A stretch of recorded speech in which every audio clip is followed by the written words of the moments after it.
ఎప్పటిలాగే సంక్రాంతి పంచాయతీ మళ్ళీ స్టార్ట్. ఈసారి రేస్లో ఉంది మెగాస్టార్ నుండి పాన్ ఇండియా స్టార్ వరకు. తెలుగుకే కష్టం అనుకుంటుంటే కొత్తగా తమిళ్ కూడానా?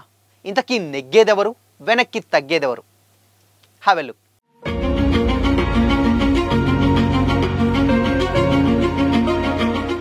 Hi hello, welcome to Disha TV. టాలీవుడ్లో అత్యంత డిమాండ్ ఉండేటువంటి సీజన్ సంక్రాంతికి. అంతిమంగా వచ్చేటువంటి సినిమాలు ఏవి కూడా రేసు నుంచి తప్పుకునేవేవి అండ్ అనే చర్చ కూడా ప్రతిసారి ఉండేది. ఈ విషయంలో చివరి వరకు సస్పెన్స్ నడుస్తూనే ఉంటుంది. కొన్ని సినిమాలు స్టార్టింగ్ నుండి పోటీలో ఉండి చివరిలో తప్పుకుంటూ ఉంటాయి. కొన్నేమో లాస్ట్లో బెట్ కన్ఫర్మ్ చేసుకుంటూ ఉంటాయి. క్రేజీ సీజన్ కదా అని ఖర్చు వేసి పెట్టడం కూడా చివరికి వీలు పడక కొన్ని సినిమాలు పోటీ నుంచి తప్పుకోవడం కూడా చూస్తూనే ఉంటాం. రాబోయేటువంటి సంక్రాంతికి ఫస్ట్ నుంచి కూడా పోటీలో ఉన్నవి మనశంకర వరప్రసాద్ గారు, అనగనగా ఒక రాజు అండ్ ఈ సినిమాలు మాత్రమే. అయితే వాటికి రాజాసాబ్ కూడా తోడైంది. వీటికి థియేటర్లు సర్దుబాటు చేయడమే చాలా కష్టమనే చర్చ కూడా వచ్చింది. ఇంతకు మించి ఛాన్స్ లేదనే భావించాలి. కానీ తమిళ నుంచి Vijay cinema Jananayakudu and Suriya movie కరుప్పును కూడా సంక్రాంతికి తెలుగులోనూ రిలీజ్ చేయాలని కూడా చూస్తున్నారు. వాటి కోసం కొన్ని థియేటర్లు ఇవ్వడం కూడా చాలా కష్టంగా ఉంటుంది. అలాంటిది తెలుగు నుంచి ఇంకొక 2 సినిమాలు కూడా సంక్రాంతికి రిలీజ్ అంటూ కూడా డేట్ ఫిక్స్ చేసుకున్నాయి. అవే భర్త మహాశయులకు విజ్ఞప్తి, నారీ నారీ నడుమ మురారి సినిమా. ఈ సినిమాలు కూడా సంక్రాంతి టార్గెట్తోనే స్టార్ట్ చేశారు. కానీ వీటి షూటింగ్ లేట్గా స్టార్ట్ అవ్వడం అండ్ మధ్యలో అప్స్ అండ్ డౌన్స్, వీటి వల్ల అప్డేట్స్ ఏవి కూడా లేకపోవడంతో పోటీ నుంచి తప్పుకున్నాయని కూడా అనుకున్నారు. కానీ లేటెస్ట్గా రవితేజ సినిమా నుంచి కూడా సంక్రాంతి రిలీజ్ అంటూ కూడా లీక్స్ వచ్చాయి. లేటెస్ట్గా శర్వా మూవీ కూడా సంక్రాంతికి విడుదలంటూ కూడా అఫీషియల్ పోస్టర్ రిలీజ్ చేశారు. కానీ ఇన్ని సినిమాలను ఒకేసారి రిలీజ్ చేయడం అన్నది అస్సలు సాధ్యం కాదు. ఆల్రెడీ బెట్టులు కన్ఫర్మ్ చేసుకున్న సినిమాల్లో 1-2 తప్పుకుంటే తమ సినిమాల్ని బరిలోకి దించుతామని కూడా ఈ సినిమాల మేకర్స్ భావిస్తుండొచ్చు. మరి చివరికి పోటీలో ఎవరుంటారు అండ్ ఎవరు తప్పుకుంటారు అన్నది మాత్రం తెలవడానికి ఇంకొన్ని రోజుల టైం అయితే పట్టేలా ఉంది. అయితే థియేటర్స్ బుకింగ్ స్టార్ట్ అయ్యాక ఒక క్లారిటీ అయితే రావచ్చు. ఇకపోతే సంక్రాంతి సీజన్ చూసుకుంటే డెఫినెట్గా 2026 ఫస్ట్ వచ్చేసి మనశంకర్ వరప్రసాద్ గారు. మనకు తెలుసు మెగాస్టార్ చిరంజీవి అండ్ అనిల్ రావిపూడి వచ్చేటువంటి కాంబోలో ఈ సినిమా చాలా ఈగర్గా వెయిట్ చేస్తున్నారు ఈ సినిమా కోసం ఫ్యాన్స్. ఎందుకంటే వింటేజ్ చిరుని అనిల్ ఎలా చూపించబోతున్నారనేది చాలా మందికి ఇక్కడ ఒక పెద్ద క్వశ్చన్ మార్క్. ఎందుకు అనంటే ఆల్రెడీ సంక్రాంతికి వస్తున్నాం సినిమాతోటి దాదాపు 300 కోట్ల క్లబ్లోకి వెంకిని అడుగు పెట్టారు. ఎవరు?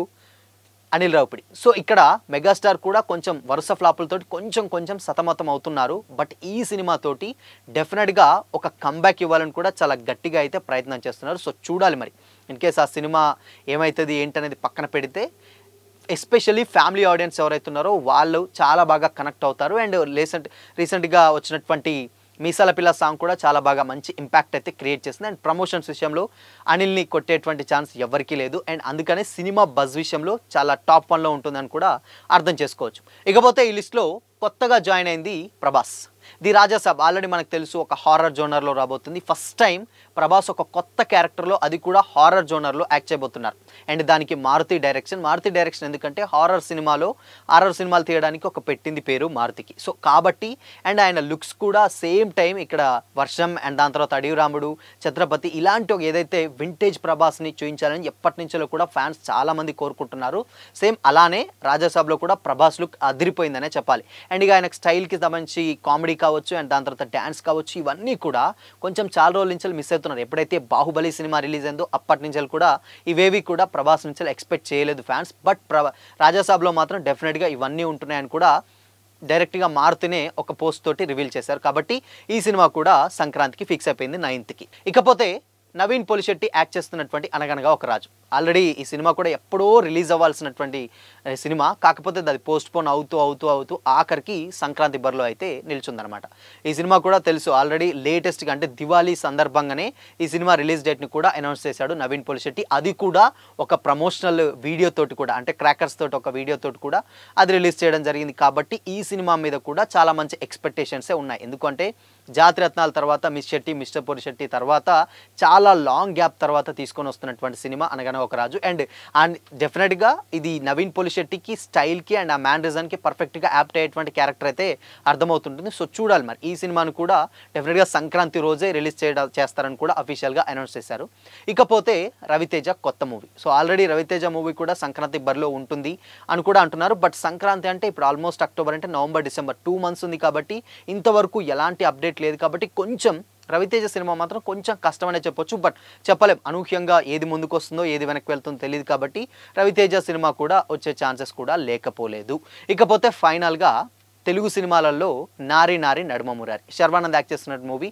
ఈ మూవీ కూడా రిలీజ్ అవుతుందా కాదన్న డౌట్ తోటి లేటెస్ట్గా దివాళీ సందర్భంగా దివాళీ పోస్టర్ తోటి సంక్రాంతికే వస్తున్నామని కూడా ఆల్రెడీ మేకర్స్ అనౌన్స్ చేశారు. సో ఇక ఈ సినిమా కూడా డెఫినెట్గా పెద్ద హీరోల లిస్ట్ ఏదైతే అటు megastar and pan India star ఉన్నా కానీ శర్వానంద్ ఆల్రెడీ రంగంలోకి దిగుతున్నారు. సో చూడాలి మరి ఈ సినిమా కూడా ఫ్యామిలీ ఓరియంటెడ్ మూవీ అని అయితే అర్థమవుతుంది. ఇద్దరు భార్యల మధ్య భర్త నలిగిపోయేటువంటి ఒక క్యారెక్టర్ అయితే శర్వానంద్ అందులో కొంచెం అదైతే ఎక్స్పెక్ట్ చేయొచ్చు. సో చూడాలి మరి ఆ క్యారెక్టర్ ఏంటో. ఇకపోతే ఫైనల్గా తెలుగు అయిపోయిన తర్వాత తెలుగే ఆల్మోస్ట్ 5 సినిమాలు ఉన్నాయంటే ఇక తమిళ్ నుంచి వెళ్ళి తలపతి విజయ్ యాక్ట్ చేసినటువంటి జననాయకన్ ఈ సినిమా కూడా సంక్రాంతి రేసులోనే ఉంటుంది. మనకు తెలుసు వారసుడు సినిమా ఆల్రెడీ దిల్ రాజు తెలుగులో రైట్స్ ప్రొడ్యూసర్ కాబట్టి తెలుగులో చాలా మంచి థియేటర్స్ వచ్చాయి అండ్ ఆ సినిమా మంచి కలెక్షన్సే రాబట్టింది. ఇప్పుడు ఈ సినిమాను కూడా తెలుగులో ఎవరైనా బడా ప్రొడ్యూసర్స్ కనుక తీసుకుంటే డెఫినెట్గా ఈ సినిమా కూడా చాలా థియేటర్స్ ఇవ్వాల్సి వస్తుంది కాబట్టి అండ్ విజయ్ మార్కెట్ మనకు తెలుసు తెలుగులో కూడా డెఫినెట్గా విజయ్కి ఒక మంచి స్టార్డమ్ ఉంటుంది కాబట్టి ఆబ్వియస్లీ సినిమాను అందరూ కూడా వెళ్ళి చూసేటువంటి పరిస్థితి కూడా ఉంటుంది. అది కూడా పండగ మూమెంట్ కాబట్టి ఇంకా వెళ్ళే ఛాన్సెస్ కూడా లేకపోలేదు. విజయ్కి ఉన్నటువంటి క్రేజ్ అలాంటిది అనమాట మన దగ్గర. ఇకపోతే ఫైనల్గా సూర్యకు ఉన్నటువంటి క్రేజ్ కూడా తెలిసిందే. తమిళ నుంచి ఇద్దరు మెయిన్గా ఇప్పుడున్నటువంటి స్టార్స్లలో విజయ్కి ఎంత రేంజ్లో ఇక్కడ ఫ్యాన్ బేస్ ఉంటుందో సేమ్ సూర్య కూడా అదే రేంజ్లో ఉంటుంది కాబట్టి డెఫినెట్గా సూర్య కరుపు కూడా సంక్రాంతికి వచ్చే సీజనే కనిపిస్తుంది. సో సంక్రాంతికి వస్తే ఆల్మోస్ట్ ఒక 7 సినిమాలు సంక్రాంతి బరిలో ఉన్నాయి. అంటే 7 సినిమాలకు థియేటర్లు డిస్ట్రిబ్యూట్ చేయాలంటే చాలా కష్టం. మరి వీటన్నిటిలో తెలుగు సినిమాలకే కష్టం అనుకుంటే 2 కొత్త తమిళ సినిమాలు కూడా వచ్చినాయి. అప్పటి వరకు ఇంకే సినిమా బ్యాక్ అవుతుంది అండ్ ఇంకోటి ఏదైనా కొత్తగా వస్తుందో తెలియదు కానీ బట్ ఓవరాల్గా సంక్రాంతి పంచాయతీ మళ్ళీ ఈ సీజన్ కూడా స్టార్ట్ అయిందనే చెప్పొచ్చు.